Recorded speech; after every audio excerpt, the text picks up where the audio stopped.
I've been trying to buy these golf balls for if not weeks, if not months, then years, and I finally have some, the sold out Vice Pro Drip golf ball. And what better place to test this golf ball than the home of the European Tour Q School in just a few weeks' time. How good is this ball? Is it actually any good? Is it worth the money? Or is it just a little bit of a fad? Right, let's see how this ball performs down here. Guys, we're going to test it against the PR-V1 today as well. Looks so cool, I must say, down at the ball. And that felt incredible. That was absolutely gorgeous. Let's get down there and see where that's finished. Spoiler alert, middle of the fairway. You see guys, I'm lucky. I get to play a lot of golf, and I play with people who play with TaylorMade TP5s, Titleist PR-V1s, Callaway Chrome Softs, every ball you can imagine.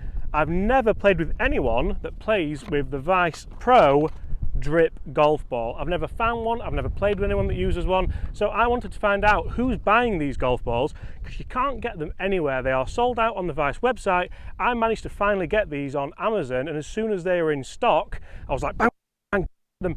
Took 4 or 5 weeks to come, and they are actually the green ones, as you can see. Now green probably sells out last, because who wants to use a green golf ball on a green golf course? It does blend in a little bit too much. I'm going to take that all day long. What can we score in a handful of holes here at Desert Springs Golf Resort, home of European Tour Q School? And how does this ball really compare to a Titleist PR-V1, which is similar in price? Right, we've got 140 yards in, we're downwind, water short. That's the only other thing with these golf balls. I don't want to lose them because they're that rare. Like, it's not even the money replacing them, it's just getting them again. Right.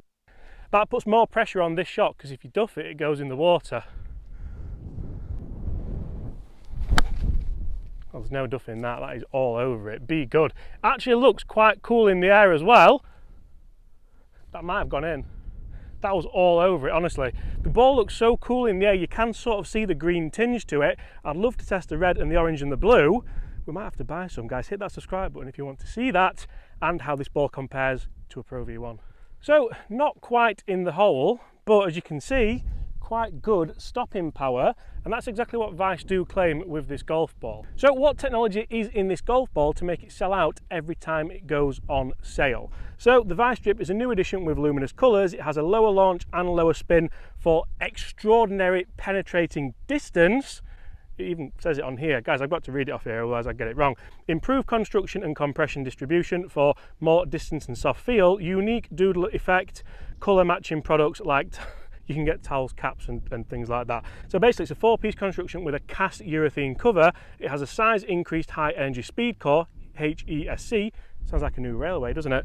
For high speed and more driver distance. An extra thin cast urethane cover for maximum feel and short game spin, and a highly durable 336 dimple design. That's a lot to take in, but I'm quite glad it's there, because it shows people are buying it for its performance, not just for its drip.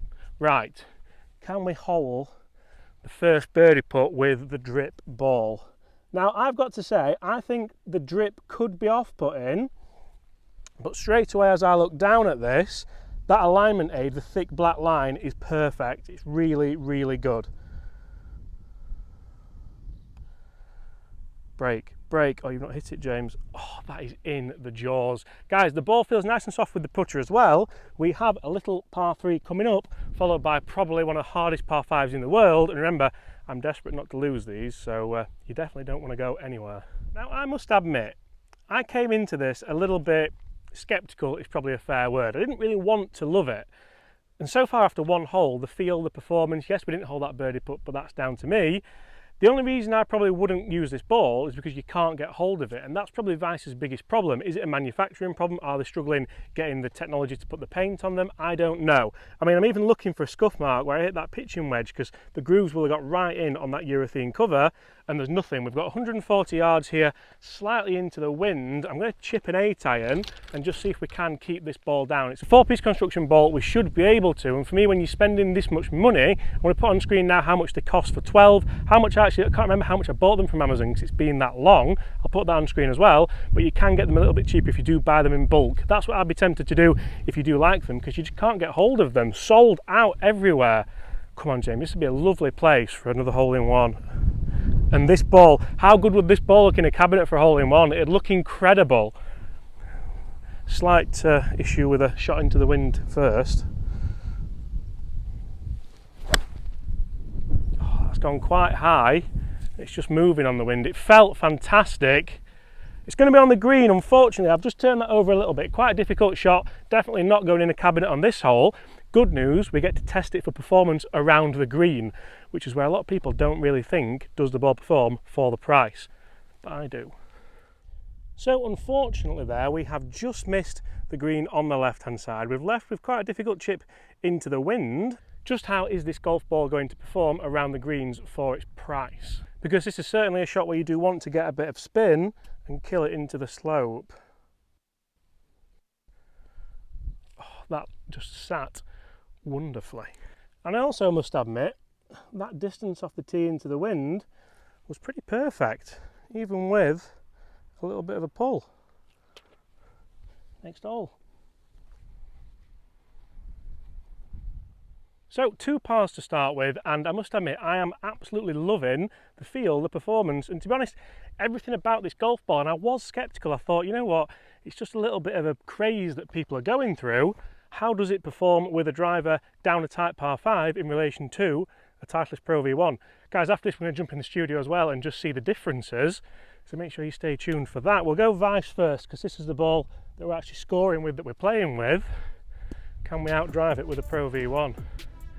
This is such a good hole. Need to carry this 260 to get over a bit of a ridge. Should be able to.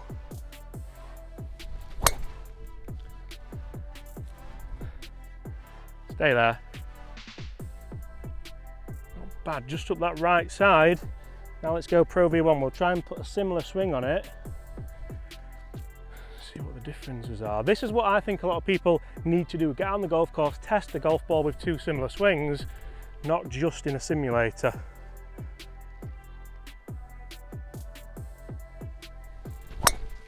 Oh, that's perfect. Exactly the same. Both fading up that right side on the wind.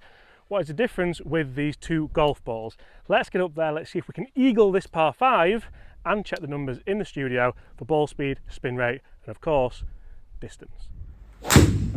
I tested this Vice Strip golf ball against the #1 ball in golf against a Pro V1, and I must say, I stood in the simulator room at Woolley Park Golf Club and hit loads and loads and loads of shots. I was actually swinging quite well. Look at that. That's almost a line ball with the driver. And I'm not going to lie, it felt good, it sounded good, it looks good. I can't believe how good it actually does look when you hit it. I could well see myself using this ball, almost similar to a TaylorMade Picks kind of vibe, where it's just a little bit different and you know it's your ball. As I said, you can see that I hit loads and loads of shots. And to be honest, the numbers were quite interesting. They were very, very, very close. I actually got more ball speed with the Vice than the Pro V1, but it did get a little bit more spin, so you can see the carry was very similar, 2 yards in it, although you can see that slight deviation. There was more deviation in the Vice than there was the Pro V1.